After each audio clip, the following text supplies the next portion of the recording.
ఏమవుతుంది మనకి అన్నిటికన్నా పెద్ద రిస్క్ ఏంటంటే ఇప్పుడు మొహమ్మద్ యూనిస్ గవర్నమెంట్ వచ్చిన తర్వాత ఆ లాల్ మునీర్ హాత్ ఎయిర్ ఫోర్స్ ని వాళ్ళు రియాక్టివేట్ చేయడానికి ట్రై చేస్తున్నారు, చైనాకి ఇద్దామని ట్రై చేస్తున్నారు. దానికి చైనాకి ఇచ్చామంటే వాళ్ళ into surveillance and recognitions ISR అంటే ఆ కెపబిలిటీస్ ఈ లాల్ మునిహార్ ఎయిర్ బేస్ లోకి వచ్చేయి అంటే, లాల్ మునిహార్ ఎయిర్ బేస్ ఏంటి criticality, it is just about 130 kilometres away from Siliguri corridor, which means ఆ ఎయిర్ బేస్ వాళ్ళకి చైనాకి లీజ్ లో ఇచ్చారంటే, లేకపోతే ఎయిర్ బేస్ ఇవ్వక్కర్లేదు, చైనీస్ వార్ ప్లేన్స్ కొనుక్కుంటారు తక్కువ రేట్లో, కొనుక్కుని వాళ్ళని అక్కడ లాల్ మునిహార్ ఢిల్లీలో పెడతారు. ఆ పెట్టడంతో ఏమవుతుంది, అక్కడి నుంచి ఒక జెట్ టేక్ ఆఫ్ చేసింది అంటే మీ సిలిగురి ఎయిర్ కారిడార్కి వచ్చి దాన్ని డామినేట్ చేయడానికి ఎగ్జాక్ట్ గా దానికి 5-10 నిమిషాలు మాత్రమే పడుతుంది. ఎంత దూరంలో ఉన్నామండి మనం? 130 కిలోమీటర్స్ దూరంలో ఉన్నాం లాల్ మునీర్ హాట్ కి సిలిగురికి. ఇప్పుడు చైనా గనక అక్కడ ఆ వ్యవస్థని డెవలప్ చేస్తే వాళ్ళ దగ్గర ఉన్న అధునాతన వ్యవస్థ ద్వారా మన మీద సర్వీలెన్స్ పెంచే ప్రమాదం ఏమన్నా ఉందా? 100% అండి. దానికోసం వస్తారు వాళ్ళు. ఐఎస్ఆర్ అంటారు, అందుకే into surveillance and recognitions capabilities అంటారు. ఎంత దగ్గరగా మన అడ్వర్సరీకి ఉంటే అంత ఎక్కువ కదా మన సర్వేలెన్స్ కేపబిలిటీస్, అంత డెప్త్ లో కూడా చేయొచ్చు. ఇదే మీరు ఏ టిబెట్ లోనే పెట్టుకోవాలంటే they will lose that distance కదండి, ఇండియాకి వచ్చే డిస్టెన్స్ లూజ్ అయిపోతుంది. ఇప్పుడు మన నెత్తి మీద కూర్చొని మనం సర్వేలెన్స్ చేస్తున్నట్టు. అవును. సో అది చాలా ఇంపార్టెంట్. సో అది దాంతో ఏమవుతుందంటే ఇండియాకి పెద్ద థ్రెట్ అది. సో ఆ థ్రెట్ ని మనం మిటిగేట్ చేసుకోవాలంటే ఏం చేయాలి, ఆల్టర్నేట్ యాక్సెస్ క్రియేట్ చేసుకోవాలి. ఆల్టర్నేట్ యాక్సెస్ క్రియేట్ చేసుకుని ద మూమెంట్ ఆ సిలిగురి యాక్సెస్ మనకు అంత క్రిటికల్ కాదు మన ఎగ్జిస్టెన్స్, కానీ మనం ఒక మెసేజ్ ఇచ్చామంటే, మనకు ఆల్టర్నేట్స్ ఉన్నాయని చెప్పి మెసేజ్ ఇచ్చామంటే అడ్వర్సరీస్ కూడా దానిలో ఇన్వెస్ట్ చేయడం అంత తగ్గిస్తారు. ఇంత పెద్ద రిస్క్ కాదు, దీనిలో ఇంత టైం అండ్ రిసోర్స్ ఇచ్చి ఫైదా లేదు, వేరే మెథడాలజీ చూద్దాం, ఇది కూడా మెయింటైన్ చేద్దాం కానీ వేరే మెథడాలజీ చూద్దాం అనుకుంటారు. మనం డీ రిస్క్ చేసుకుంటాం. అది that is the idea there అండి. రైట్. అండ్ ఇంకోటండి, అంటే ఇప్పుడు ఇందాక మీరు చెప్పిన దాని ప్రకారం ఆ 22 కిలోమీటర్ల దూరం మనకి ఇటు బార్డర్ చూస్తే, ఇప్పుడు వాట్ వీవర్ టోల్డ్ మనకున్న సమాచారం ప్రకారం, అందుతున్న సమాచారం ప్రకారం మిజోరంలో కూడా, మిజోరంతో పాటు ఈ 3 రాష్ట్రాలు అస్సాం, బీహార్, వెస్ట్ బెంగాల్లో కూడా మన డిప్లాయ్మెంట్ని పెంచినట్టు సమాచారం. Yes, correct. అదే ఎప్పుడైతే మీకు ఈ ఏమంటారు ఈ షేక్ హసీనా అన్రెస్ట్ మొదలైందో, ఆ షేక్ హసీనా అన్రెస్ట్ మొదలైనప్పటి నుంచి ఆల్రెడీ మనము స్ట్రాటజిక్ గా ఆలోచించి ఇదివరకు ఏంటంటే ఒక గజరాజ్ కోర్ అంటే 4 కోర్ ఒకటి, మన 33 కోర్ ఉండేవి. కానీ ఇప్పుడు దాని తర్వాత ఏం చేస్తామంటే పానాగఢ్ లో కూడా ఒక కోర్ని మనం పెట్టాం. కోర్ అంటే ఆల్మోస్ట్ మీకు 30 నుంచి 40 వేల మంది సోల్జర్స్ ఉంటారు ఆ బాడీలో. సో పానాగఢ్ లో ఒక కోర్ పెట్టాము, 17 కోర్. ఆ 17 కోర్ పెట్టి ఆ ఈస్టర్న్ ప్రెసెన్స్ ఆల్రెడీ పెంచేసాము. పెంచిన తర్వాత కూడా మనం ఏం చేసాము, ఈ బంగ్లాదేశ్ అండర్స్ట్ ఏదైతే అవుతుందో ఆ బంగ్లాదేశ్ అండర్స్ట్ షేక్ హసీనా నిలగొట్టడము, వాళ్ళ మినిస్టర్ని చంపేయడం జరిగినప్పుడు వాళ్ళ మీద కన్నేసించడానికి, నిఘాయించడానికి, ప్లస్ ఆ ఏరియాలో ఉన్న ఫుడ్ ప్రెసెన్స్ పెంచడానికి. ఏరియాలో ఉన్న ఫుడ్ ప్రెసెన్స్ పెంచితే ఏమవుతుంది, యాజ్ ఆర్మీ మీకు వేరే ఏరియా నుంచి మొబిలైజ్ చేసి తీసుకొచ్చే టైం వేస్ట్ అవ్వదు, టైం అండ్ లాజిస్టిక్స్ వేస్ట్ అవ్వదు, ఇమీడియట్ గా లాంచ్ చేయొచ్చు. రెండోది అడ్వాంటేజ్ ఏంటి, మీరు అదే ఏరియాలో ఉన్నారంటే ఆ ఏరియా ఇంట్రికేసీస్, ఆ ఏరియా టెరైన్, ఆ ఏరియా వెదర్ మీకు తెలుస్తాయి. మీరు రోజు చేసే ట్రైనింగ్ లో అవన్నీ చేసుకుంటారు మీరు. సో లాంచ్ అవ్వాలంటే పెద్ద తయారీ లేకుండా జస్ట్ ప్లాన్ చేసుకుని లాంచ్ అయిపోవచ్చు. సో దట్ అంటే ఇప్పుడు మీరు చెప్పిన దాని ప్రకారం సార్, ఈ 4 రీజియన్స్లో 4 చోట్ల 30,000 మంది చొప్పున 1,20,000 మంది డిప్లాయ్మెంట్ అయితే అయిపోయింది. ఉజ్జాయింపు 1,00,000 అనుకోవచ్చు. And we are carrying out drills, regular drills every day in anticipation of any possible threat.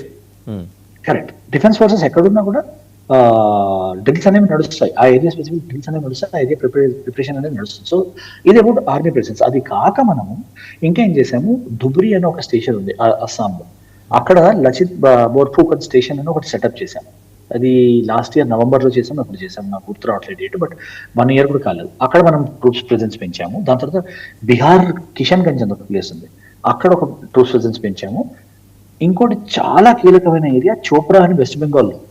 Chopra అని చోప్రా CHOPRA.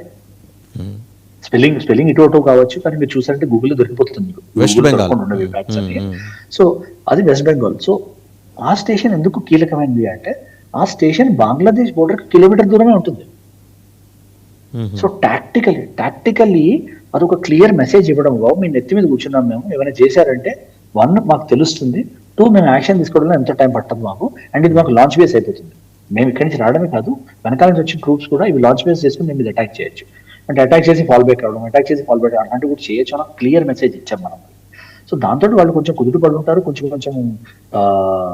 జాగ్రత్త పడి ఉంటారని క్లియర్ గా అనుకోవచ్చు. బట్ ఎస్, మీరు అన్నట్టు మన ఆర్మీ ప్రెజెన్స్ మనము ఈ లాస్ట్ 1 year లో బై మ్యానిఫోల్డ్ పెంచాము. So that our deterrence, our defences and our deterrences are clearly establish. అది ప్లస్ ఏంటంటే ఈ ఏవైతే ఈ కోర్స్ ఉన్నాయో, గజరాజ్ కోర్ అని, వజ్ర కోర్ అని, ఇవన్నీ వజ్ర కూడా గజరాజ్ ఒకటి, బ్రహ్మాస్త్ర ఒకటి, ఇంకోటి 3 ఉన్నాయి కోర్సు. ఈ కోర్స్ ఏవైతే ఉన్నాయో వాటిలో మనం స్ట్రాటజిక్ వెపన్ సిస్టమ్స్ ని వాటిని కూడా డిప్లాయ్ చేస్తాం. స్ట్రాటజిక్ వెపన్ సిస్టమ్స్ అంటే ఏంటి, మీకు సుఖోయ్ డిప్లాయ్మెంట్ కానీ, రఫేల్ డిప్లాయ్మెంట్ కానీ, లేకపోతే Akash missiles, Prithvi missile deployment కానీ, లేకపోతే అట్లాంటి surface to air missile systems వేరే ఉంటాయి. అవన్నీ డిప్లాయ్ చేసి రెడీలీ అవైలబుల్ చేశాం. కావాలంటే మేము వేరే దగ్గర నుంచి పంపించగలరు, ఇక్కడ మీకు ఉన్నాయి, we will send. And pick cold start అంటాం, అంటే నోటీస్ లేకుండా టక్కన స్టార్ట్ అయిపోయి ఏదైనా కోల్డ్ స్టార్ట్ సినారో వచ్చింది అనుకోండి, సడన్ గా కాన్ఫ్లిక్ట్ స్టార్ట్ అయింది, వెంటనే లేచి వెళ్ళి యుద్ధంలో పార్టిసిపేట్ చేసే కేబిలిటీ అక్కడే బిల్డ్ చేశాం. సార్, ఈ వెపన్స్కి సంబంధించి ఇప్పుడు మీరు చెప్పిన ఈ జెట్ ఫైటర్స్కి సంబంధించి, ఫైటర్ జెట్స్కి సంబంధించి ఇప్పుడు టెరైన్ డ్రాబ్యాక్స్ కొన్ని ఉంటాయి కదా, హిలీ టెరైన్స్ అవటం వల్ల అండ్ అన్కంఫర్టబుల్ అట్మాస్ఫియర్, వెదర్ ఉండటం వల్ల కూడా. బట్ ఆ ప్రిపేర్డ్నెస్ విషయంలో ఈ పాటికి మాక్ డ్రిల్స్ అయిపోయి ఉంటాయి కదా. మీరు సర్టన్లీ అంటే మీరు ఇంకో 3 వెరీ బిగ్ పాయింట్స్ మీరు చూడాలి రీసెంట్ పాస్ లో. 3 పాయింట్స్ ఏంటంటే, మన ఇన్వాల్వ్మెంట్ ఎవరితో ఉంది, మన మిలిటరీ ఎక్సర్సైజెస్ ఏం చేశాము. 2-3 ఈవెంట్స్ చెప్తాను. ఒకటి, మనకి థాయిలాండ్కి, మనకి రష్యాకి చాలా ఫ్రెండ్లీ సంబంధాలు. అయితే థాయిలాండ్తో పాటు మనం మైత్రి అని ఒక జాయింట్ ఎక్సర్సైజ్ చేస్తాము. ఆ జాయింట్ ఎక్సర్సైజ్ 1 నుంచి 14 సెప్టెంబర్ నాడు చేసాము. ఆ మైత్రి ఎక్సర్సైజ్ ఇండో థాయిలాండ్ జాయింట్ తోటి. సో ఏంటి, ఒక మెసేజ్ ఏంటి, థాయిలాండ్ కావాలంటే ఈస్టర్న్ సైడ్ నుంచి మనం సపోర్ట్ చేస్తుంది ఒక సటిల్ మెసేజ్, లౌడ్ మెసేజ్. ఇంకా సటిల్ గా థాయిలాండ్ మాతో మన మిలిటరీ ప్రాక్టీస్ చేస్తుంది. సో వాళ్ళ డిఫెన్స్ ఫోర్సెస్, మా డిఫెన్స్ ఫోర్సెస్ చాలా క్లోజ్. అవసరం ఉంటే థాయిలాండ్ మా కోసం నించుంటుంది అంటే నించుంటుంది అని ఒక మెసేజ్ ఇచ్చాం. మా మైత్రి ఎక్సర్సైజ్ తోటి 14 రోజులు ఎక్సర్సైజ్ అది చేసాం. అది కాక రష్యాతో మనకున్న ఫ్రెండ్షిప్ ని అండర్లైన్ చేసుకోవడానికి రష్యాలోకి వెళ్ళి ఒక ఎక్సర్సైజ్, 10 రోజులు ఎక్సర్సైజ్ అనుకుంటా, 10th నుంచి 16th సెప్టెంబర్లో వెళ్ళి ఒక ఎక్సర్సైజ్ లో పార్టిసిపేట్ చేశాం మన ఫోర్సెస్. అది కాకుండా, ఈ 2 కాకుండా అతి ముఖ్యమైనది ఏంటంటే ఎక్సర్సైజ్ త్రిశూల్ 2025. ఎక్సర్సైజ్ త్రిశూల్ ఏదైతే చేశామో అది జాయింట్ ఎక్సర్సైజ్. జాయింట్ అంటే ట్రై ఫోర్సెస్ ఎక్సర్సైజ్ అంటాం. ట్రై ఫోర్సెస్ ఎక్సర్సైజ్ అంటే ఆర్మీ, ఎయిర్ ఫోర్స్, నేవీ కలిపి చేసిన ఎక్సర్సైజ్.